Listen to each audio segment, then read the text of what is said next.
technology curve. And these three suppliers that we recommend you should be looking at when you want to build future supplier relationships: York International, SPX Corporation, and Linux International. So as I said earlier, we want you to take these specific steps to achieve the overall strategy that Cody mentioned. Now let's look at the cost and the pricing part. Zivar? As we see the opportunity in the 13th year market, your company needs to find if this plan is profitable or not, if this plan will make money for you or not. To find a profit, we need to look at both cost and revenue side. We start with the cost analysis. If you enter to the 13th year market, your overall cost will grow by 44%. Cost of manufacturing, cost of shipment, storage will goes up. We evaluate that by increasing in each part of the cost and each relevant weight of that cost, the total cost will be more. So you need to decrease this cost by doing some other things like increasing the level of inventory to decrease some part of the excess cost. Other than that, you need to increase the revenue more than this 44% to cover this cost. Other question is how you want to raise enough money for this project. We estimated that you need more than $200 million to go quickly in the market and invest in this project. Your company currently have only $6 million cash. You have lots of inventory, lots of account receivable, but you can't do anything in next month. So you need to raise money somehow. By going to bank, issuing bond or issuing some equity. Your debt equity ratio is only 12%. You have lots of space to increase your debt. But if you issue bond or equity or some other things, this will take time. You need quick action. So the first thing is going to the bank. Your interest expense is currently 8%. Good enough. You can go to bank and get some loan and finance this project. Now let's look at the other side, the revenue. How we can increase the revenue by setting a right pricing strategy and marketing strategy. Samir?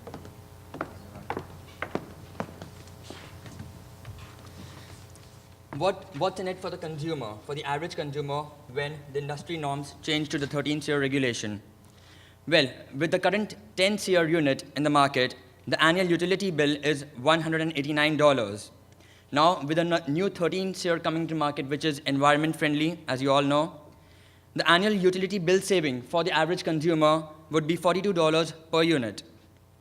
But there's a cost associated with it, an increase in initial outlay of $335.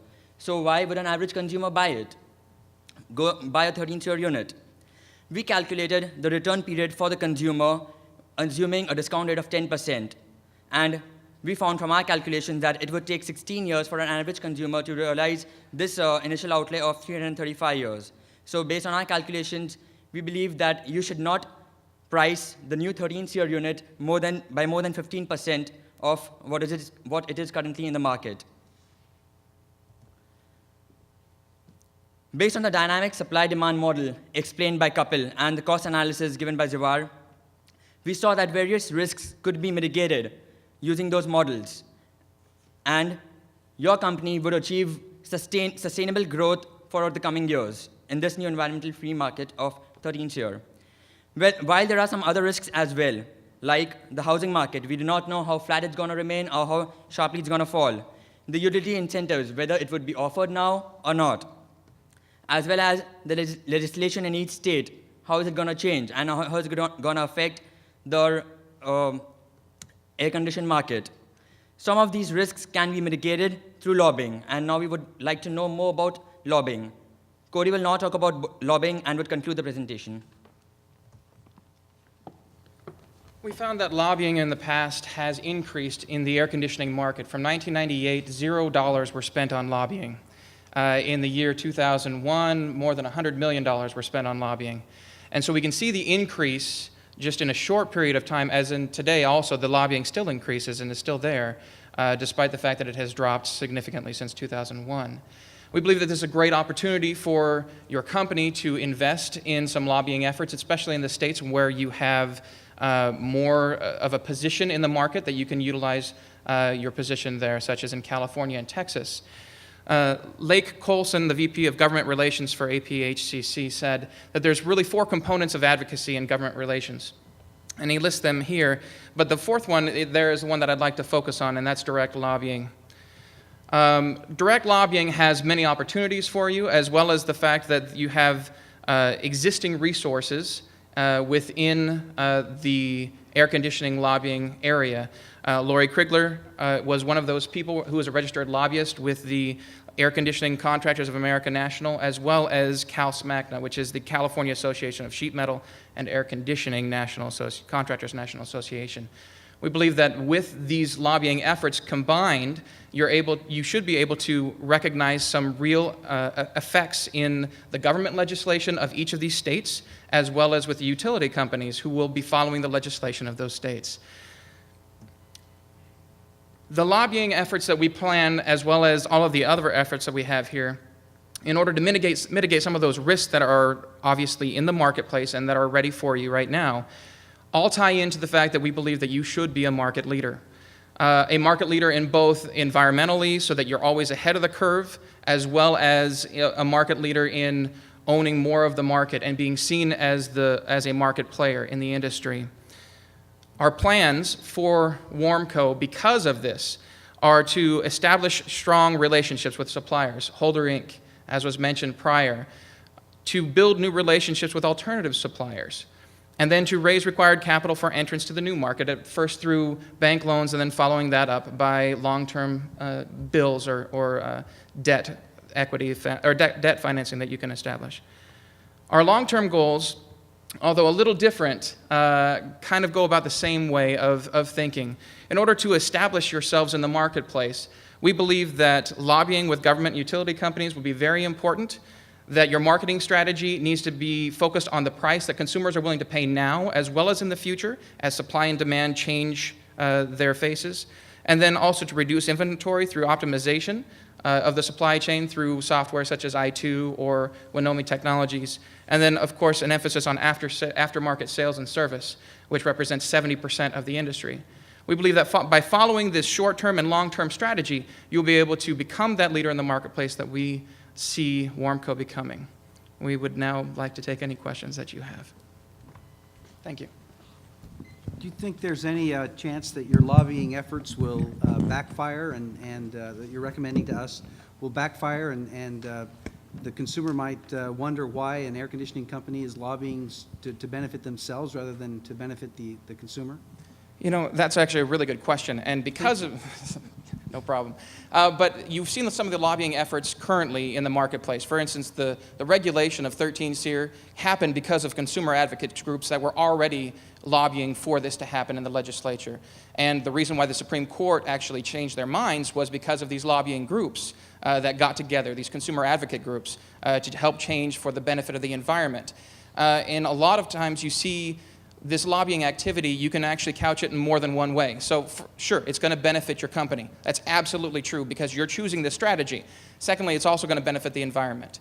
And as you are proposing this, and as you meet with these lobbyists and whatnot and these activities, if it's going to benefit the environment, which is what they do anyway, then your logic will be seen in that light as well. And so while there will be some doubters, and there always is, the fact that this is really a self-interested thing or this is something for long term, you'll be able to see some of those results from the majority of people who will say, oh, it's for the environment, just like the regulation is for the environment. If I may add to that, when we mentioned as part of our marketing strategy to promote, we actually trying to promote the advantages of having 13 SEER and not promote our company, not promote your company as such. And the reason is we want the consumers to take the necessary initiatives to help the lobbyists to basically put this particular product through. And that's why we are trying to promote the legislation rather than promoting our company.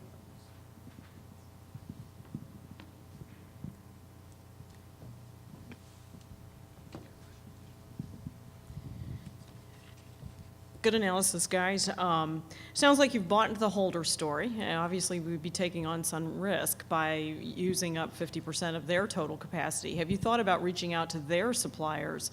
And have you looked at that, what that could do in terms of helping ensure that both that they meet their dates as well as that they do have the capacity to serve us to the level we need? Sure. Yeah, one of the things that we actually looked at, and one of the technologies that we looked at in order to increase the communication amongst the whole entire supply chain, not just with Holder Inc., but further on down the line as well. For instance, I2, which is the sponsor of IBM, but also Wonomi Technologies, which, depending on what type of scale we're looking at, I2 would be more scalable for larger scale, but Wonomi Technologies is also a smaller scale company who can convert software so that it can be spread across multiple lines without having to go into the effect of everybody has a different system that they're running.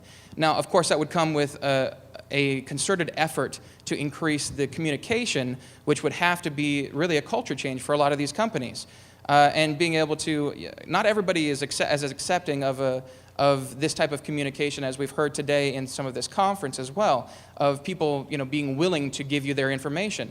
But as they look to, and as the case is built for them of this is the way to go, and it benefits them by reducing their inventories and having that increased communication across the whole supply chain, and it's able to save them money, if that is the gist of it for them, then we believe that they will actually communicate and cooperate as we foresee them being able to do.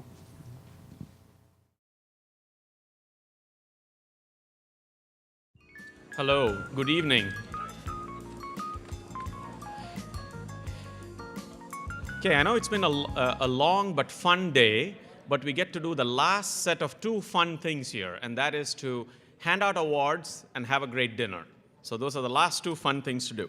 But before we start handing out the awards, I'd like to again, on behalf of the Global Supply Chain Management Initiative, thank the event speakers from Starbucks, from CEMEX, from PricewaterhouseCoopers, from Method, from ERMCO, from Motorola, and from Eaton Corporation. So I'd like to thank all of them for being speakers here. As you would have all realized, they play a very important role in seeing to it that we hear about best practice. What we're going to do now is to hand out the awards for the undergraduate case competition. So I'm going to start off with the third place winning team, which was Team 5, which was Andrew Thrasher, Amanda Herzog, and Giselle Mendez. So if you can please come up here. And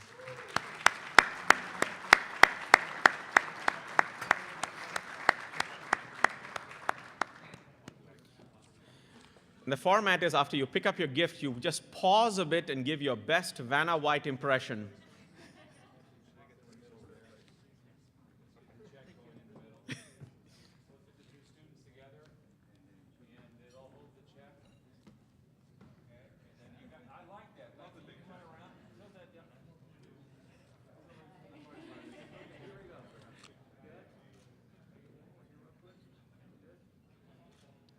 Okay, thank you.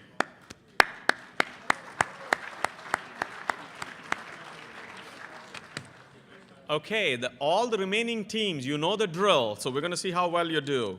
The second team is team number 9, which got second place. It was Peter Lienhout, Nick Woodruff, and Lyndon Gord. Please come on over.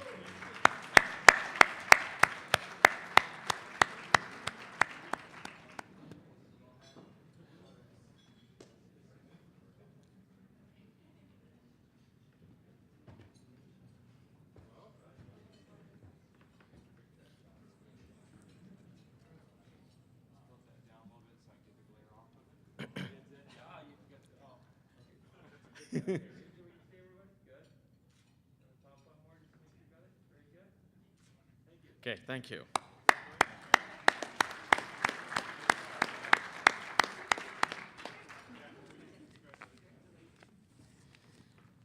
Okay, so now for the number 1 prize, which was Team 6, Laura Keitlinger, Kara Eschbach, and Annie King.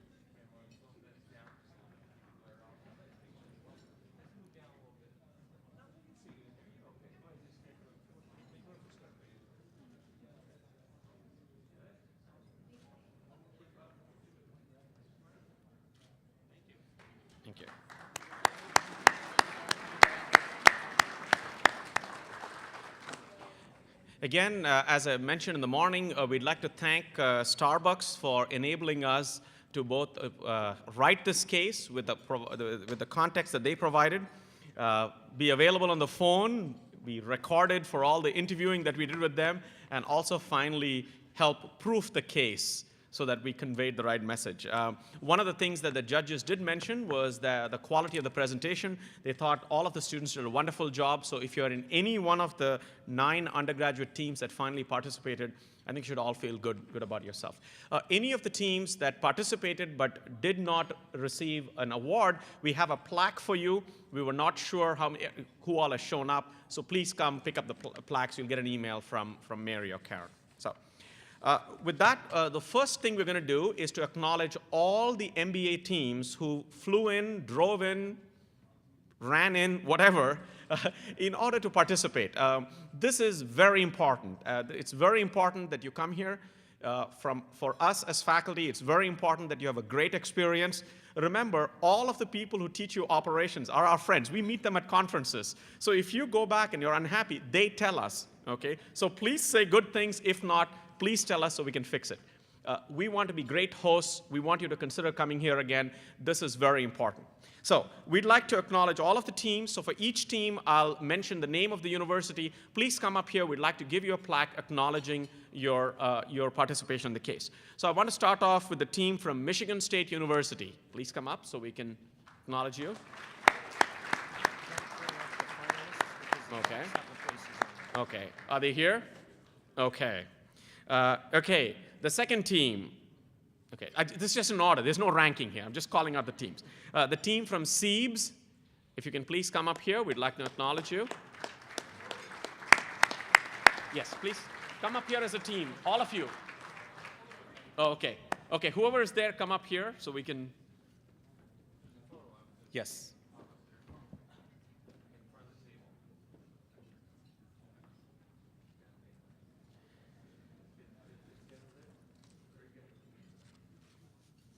Okay.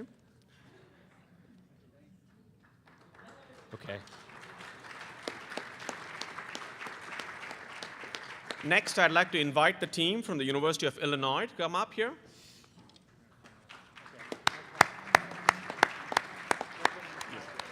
They don't get a flag?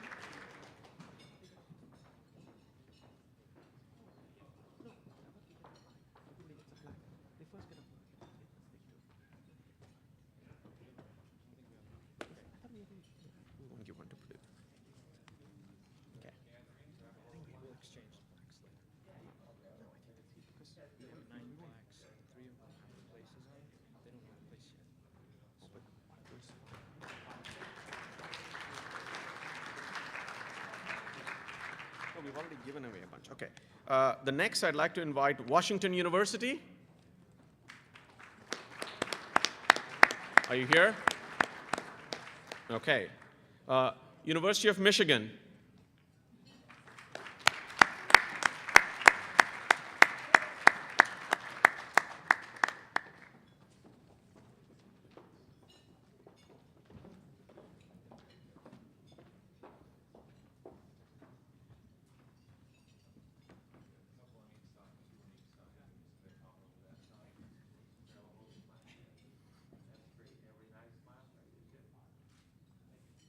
Okay.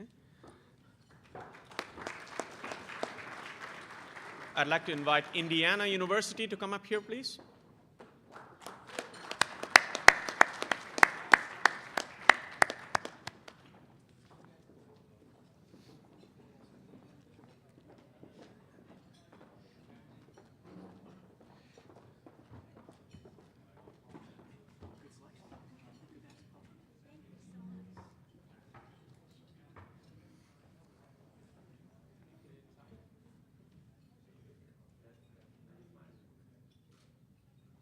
Okay.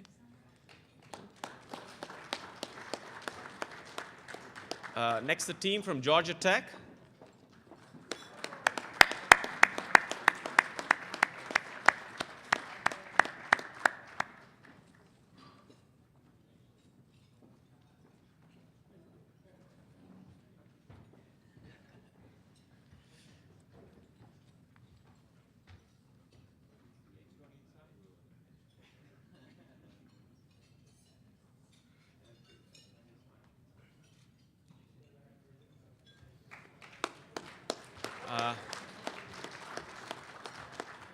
Next, the team from USC.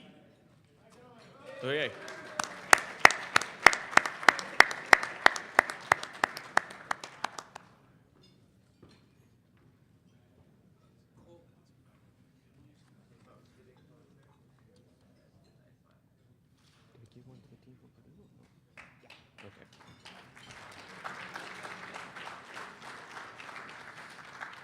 And finally, the team from Purdue, who had to travel the farthest, which is across the road.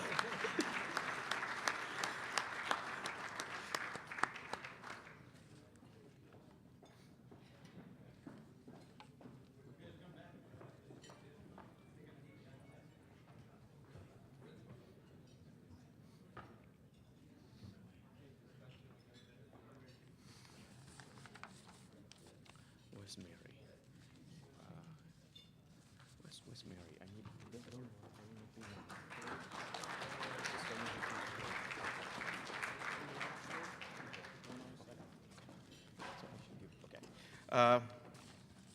So it's now time to announce the final winners. Okay. And of course, as